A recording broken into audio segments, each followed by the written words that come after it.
Hi நண்பா, நமக்கு இன்றைக்கி தமிழக ரயில்வே துறையிலேருந்து தாங்க ஜாப் வேக்கன்சிஸ் வந்திருக்கு. ஸோ ஜூனியர் இன்ஜினியர் இந்த போஸ்டிங்க்கு தான் இவங்க வந்து ரெக்யர்மெண்ட் பண்ணுறாங்க. ஸோ இதற்கான எலிஜிபிலிட்டி பொறுத்தவரையும் உங்களுக்கு டிப்ளமோ அண்ட் பிஎஸ்சி படித்து தான் நீங்கள் வந்து எலிஜிபிலிட்டி அப்படின்னு வந்து சொல்லியிருக்காங்க.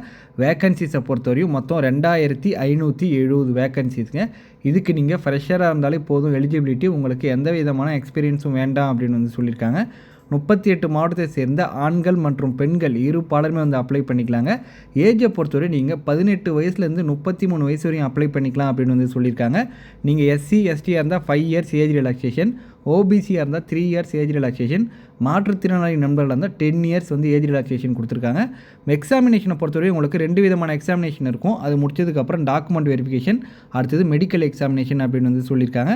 அப்ளிகேஷன் ஃபீஸாக பெண்கள், எஸ்சி எஸ்டி மற்றும் மாற்றுத்திறனாளி நண்பர்களுக்கு 250 ரூபா அப்ளிகேஷன் ஃபீஸ் சொல்லியிருக்காங்க. அது வந்து ரீஃபண்டபிள் தான். நீங்கள் எக்ஸாம் அட்டன் பண்ணதுக்கப்புறம் அந்த 250 ரூபா அவங்க ரீஃபண்ட் பண்ணிவிடுவாங்க. ஜென்ரலுக்குலாம் பார்த்தீங்கன்னா 500 ரூபா அப்ளிகேஷன் ஃபீஸ், நீங்கள் எக்ஸாம் அட்டன் பண்ணதுக்கப்புறம் 400 ரூபா வந்து ரீஃபண்ட் பண்ணிவிடுவோம் அப்படின்னு வந்து சொல்லியிருக்காங்க. ஸோ ஃபுல் டீட்டெயில்ஸ் வேணும்னா கீழே இருக்க லிங்க் யூஸ் பண்ணி நீங்கள் ஃபுல் டீட்டெயில்ஸ் பார்த்துக்கலாம். Thank you so much for our support friends.